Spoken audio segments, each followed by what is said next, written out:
first reading is taken from the book of Genesis, chapter 45, reading verses 1 to 15.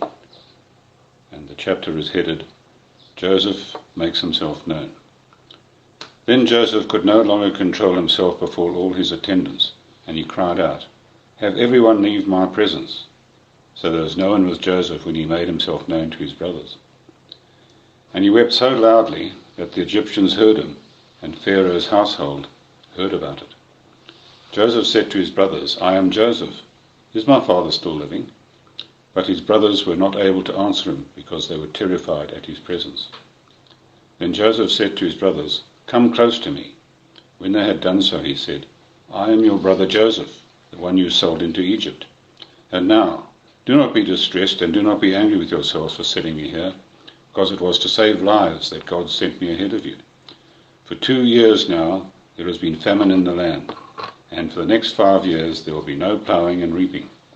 But God sent me ahead of you to preserve for you a remnant on earth and to save yourselves by a great deliverance. So then, it was not you who sent me here, but God. He made me father to Pharaoh, lord of his entire household and ruler of all Egypt. Now, hurry back to my father and say to him, 'This is what your son Joseph says. God has made me lord of all Egypt. Come down to me. Don't delay. You shall live in the region of Goshen and be near me, you, your children and grandchildren, your flocks and herds, and all you have. I will provide for you there, because 5 years of famine are still to come. Otherwise, you and your household and all who belong to you will become destitute. You can see for yourselves, and so can my brother Benjamin, that it is really I who am speaking to you. Tell my father about all the honor accorded me in Egypt, and about everything you have seen, and bring my father down here quickly." Then he threw his arms around his brother Benjamin and wept, and Benjamin embraced him weeping, and kissed all his brothers and wept over them. Afterwards his brothers talked with him. Hear the word of the Lord.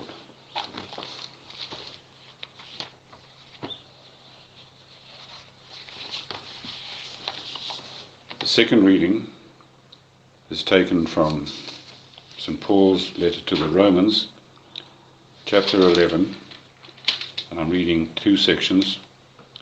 First is verse 1 to 2, and the second verse 29 to 32, starting at verse 1.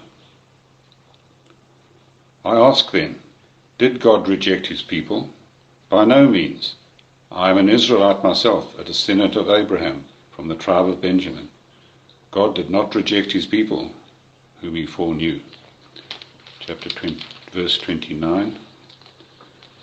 For God's gifts and his calls are irrevocable.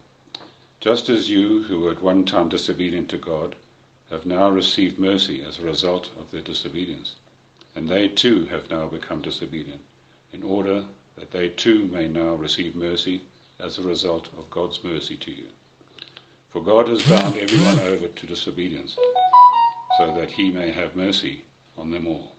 Hear the word of the Lord.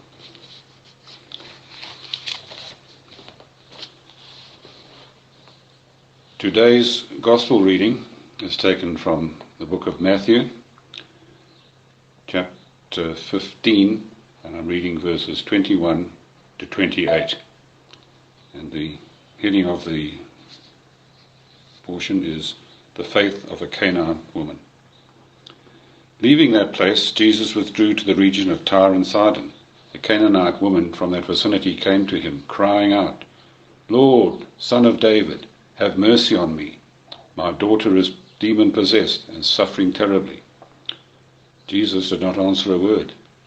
So his disciples came to him and urged him, "Send her away, for she keeps crying out after us." He answered, "I was sent only to the lost sheep of Israel." The woman came and knelt before him. "Lord, help me," she said. He replied, "It is not right to take the children's bread and toss it to the dogs." "Yes, it is, Lord," she said. "Even the dogs eat the crumbs that fall from their master's table." Then Jesus said to her, "Woman, you have great faith. Your request is granted."